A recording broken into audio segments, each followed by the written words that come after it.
So one of the great privileges I had in going through seminary was we touched on some world religions, not just unity.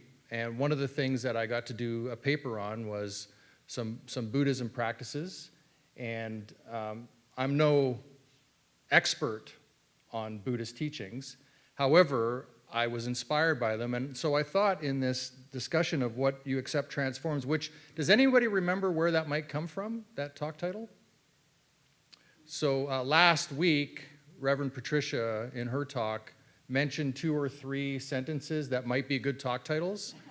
So I believe in borrowing from others. So one of them was what you accept transforms, and I thought, oh yeah, that'll be a good talk title as well. So anyhow, that's where that comes from.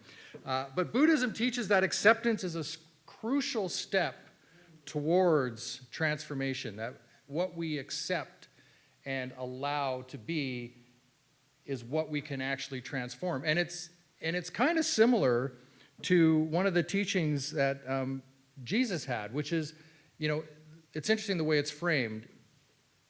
In Jesus' words, it's acceptance of God's will, which you could think of, there's an outside source. But actually, if you think of God, his universe, as life itself, then it's the accepting of what life actually puts in front of us, right? It's the acceptance of that, which is similar to what Buddhism teaches, that it is what it is. Here it is, right? Be willing to accept it, because have you ever yelled at the jungle? Like, it just doesn't change.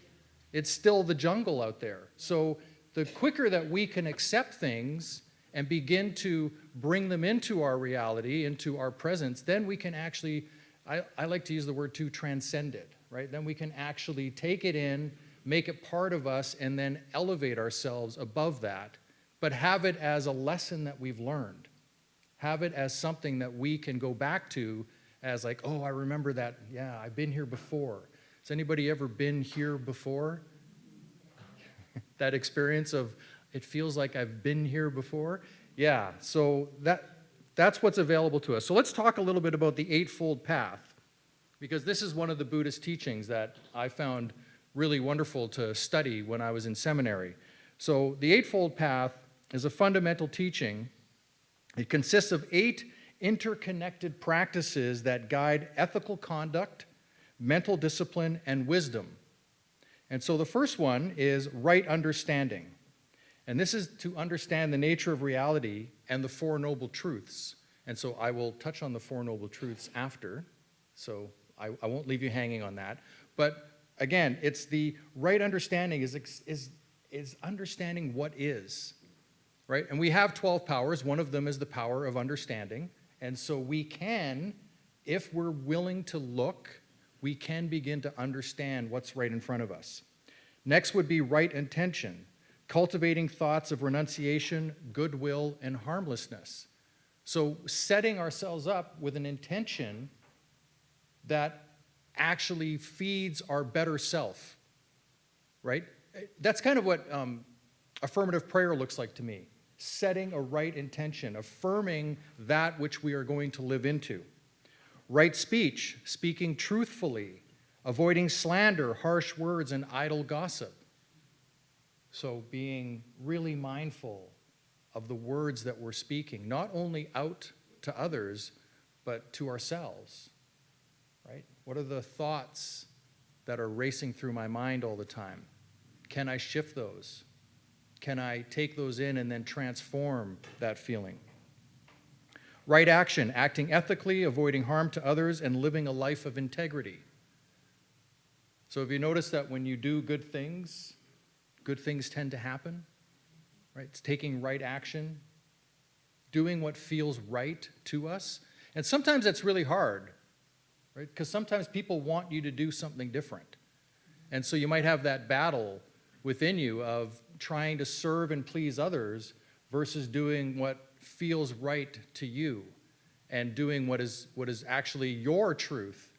And what I have found, and maybe you have found this too, is that if you gracefully express to others that, I'm not going to do that, or that doesn't really work for me, but no judgment on them, but to just be in that place of, no, that doesn't work for me, people tend to back off. They see that as a powerful representation of who you are.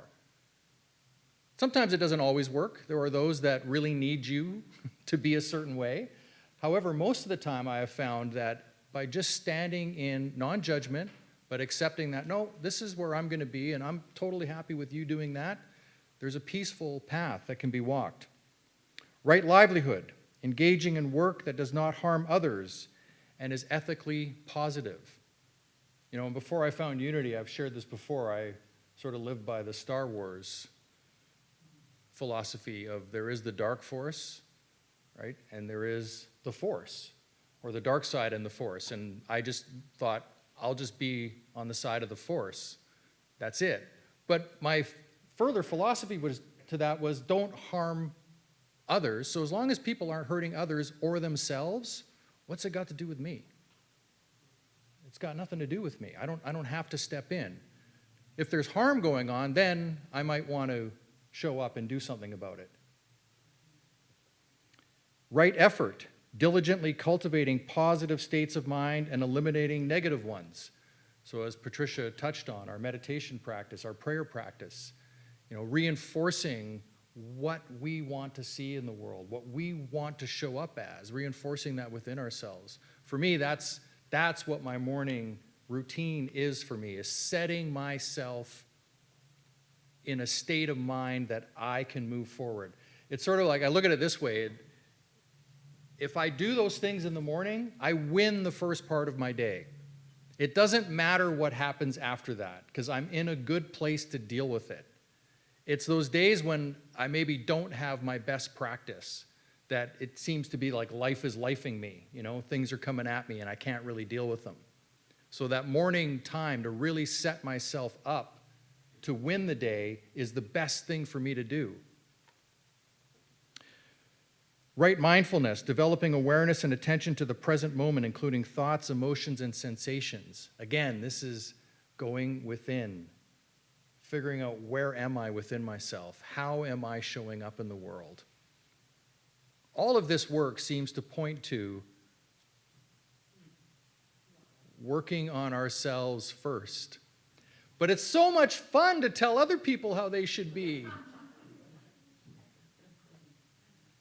But really, all we need to do is focus on this right here, right? Focus on ourselves. Make this the place where we're going to do our greatest work. And then outward from that, from the inside out, comes the gift to others. And right concentration, practicing deep meditation to achieve a focused and tranquil state of mind. So those are your eightfold path. You know, and they're not meant to be followed in that order. There's no order to it. They're really interdependent of one another. But they are a path to manage ourselves, and to manage ourselves from the Four Noble Truths. And the Four Noble Truths are the truth of suffering. Yes, recognizing that suffering and dissatisfaction are inherent parts of human experience. Has anybody here felt some suffering? No. Either mentally or emotionally or physically, or just experiencing other people and their suffering, right? It just seems to be a part of our human condition. And it's in accepting that maybe we can find a gift. You know, I like to give examples from my life because that's all I have. I can't really speak about somebody else. So, you know, recently, Tatum, as you know, had a scholarship to go to a university in New Jersey. And about 4.5 weeks ago, the coach was no longer part of the program, and she received an email in the morning saying, the acrobatics and tumbling program has been cut, and you no longer have a scholarship to go to university. And so, as a family, we gathered, of course. There was tears and a lot of emotion. I was of the mind that, as was Leslie, that something better would come from this. That we can either focus on this suffering that we're going through right now and this loss, or we can try to transform this into something different. And I have to give credit to Tatum. She stepped up, went right back onto Instagram with all of these other schools that had acrobatics and tumbling, and shared that her program had been cut and she was now looking for a school to go to. And from that, we had 9 universities reach out to say, we would like to interview you, of which we narrowed it down to 2, and now she has signed with a new university and will be going to Michigan in September to continue. Yeah, it's great. And it took something. And here's the thing, as a dad, I'm so happy because I didn't really like the other school. Truth be told, it wasn't my favorite of the first bunch of schools that we looked at. There was one that I liked a lot more, but it was in Alabama, and Tatum was like, I don't want to go to Alabama and be in some small town and be like 45 miles away from anything with no transportation, which made a lot of sense. So that was the school that was chosen, but I didn't have a good feeling about it. I had gone to the school with her, and I just didn't feel good about it, but I was like, hey, it's your choice. I support that. And then it turned out that it didn't work out. And now the place she's going, best coach out of all the coaches we interviewed with, by far the best human being of the lot that we got to experience. And so I'm so grateful. And she loves it. She's in a much better place about it. And it was interesting to see her connection of, I kind of chose that school over there for certain reasons that maybe weren't the right choices. And so this time around, her focus changed on what was important to her. So it was a really great lesson for her to see that, yeah, they offered a bigger scholarship, and yeah, it was closer to New York, and it seemed like the place to be for those reasons. But when she compared the schools and the conditions and the athletic equipment, like all of the things that she would be using, they were kind of run down and not top-notch at that other school, and this one, they're way above. So it was a great lesson for all of us.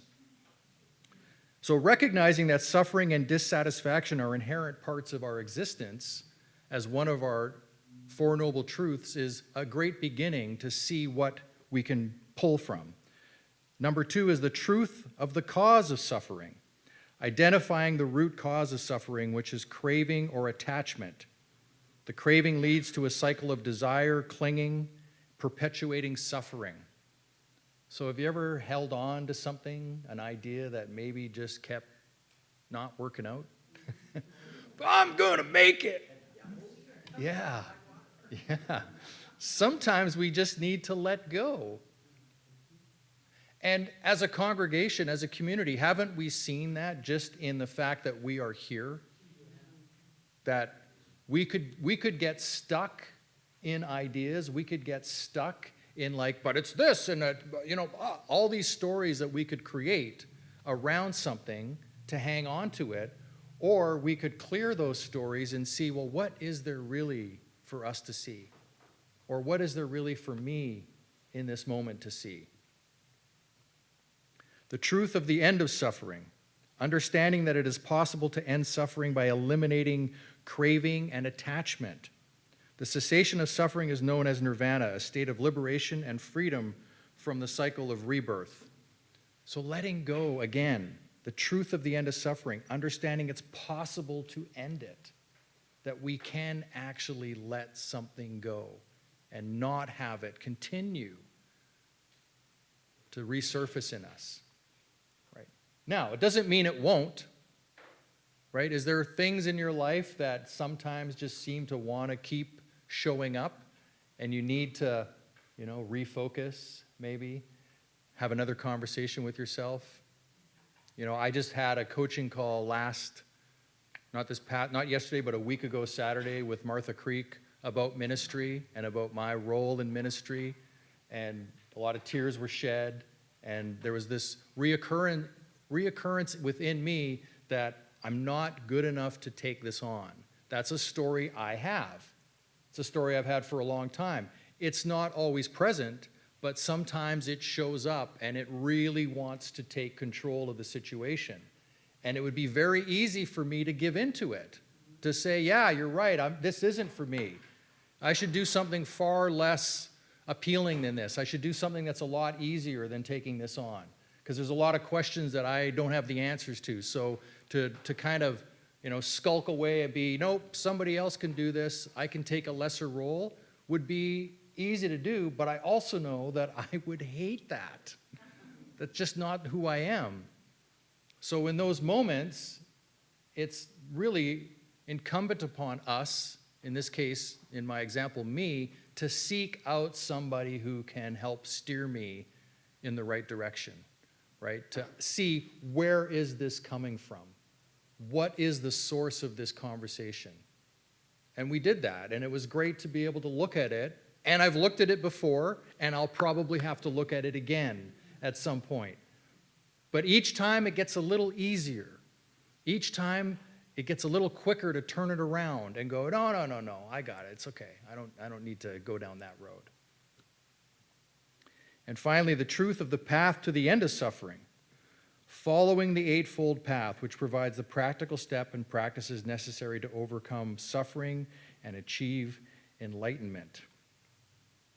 So you can see that from that, there are steps that we can take to release these things from us, but to also acknowledge that they're truth, that these things come up, that we have these moments. Not to be afraid of them, but to actually embrace them. To see what is there for me to learn about myself. What can I now build as a platform to stand on, right? That's the idea of the moving up, right? The spiral going up. Each time we keep experiencing the same things over and over again in some way, but each time maybe we can elevate our consciousness, maybe we can elevate ourselves above, because it's just gonna come again in a new form. The more we grow, the more that we take on in life, it shows up each time in a new form. And we are asked by life itself to break through that next barrier, to break through that next piece of glass. I often think of the flea where you put them in a jar and you put a lid on it and they jump as high as the lid. And then you remove the lid and they still jump as high as the lid, even though they don't know that they could actually break through that and get out of the jar. Right? Well, we actually have the ability to know that we could move beyond that ceiling. We actually can go up to the next level. Sometimes we got to take a step back. Don't beat ourselves up. Give ourselves some love and appreciation in those moments. But we can move beyond. And again, that was sort of what Jesus taught in my mind. Again, the acceptance of God's will. I see that as life. Accepting that life is going to put things in front of me. Transformation through faith. Believing that I have, that you have, that we each have the capacity to overcome these things, to transform things in our lives. New birth. Jesus described a radical transformation as a spiritual rebirth. He told Nicodemus in John 3, "Very truly I tell you, no one can see the kingdom of God unless they are born again." So if we remove that word God and think of it as life itself, every opportunity where we might suffer, where we might come up against something, is the opportunity for a rebirth, a new understanding of that. And in Romans, we have, "Do not conform to the pattern of this world, but be transformed by the renewing of your mind." Right? Life is going to come at us. Things are going to happen. But we can transform that. We have that ability. Sometimes we might have to reach out to others. Sometimes we might have to support somebody on their journey. It's not always going to look the same way. But the question is, do we have within us the desire to move beyond it, to take that step? Because as you know, unity principle number 5 is action is required. No matter what it is, we need to act in order to have a shift, in order to change what we're experiencing.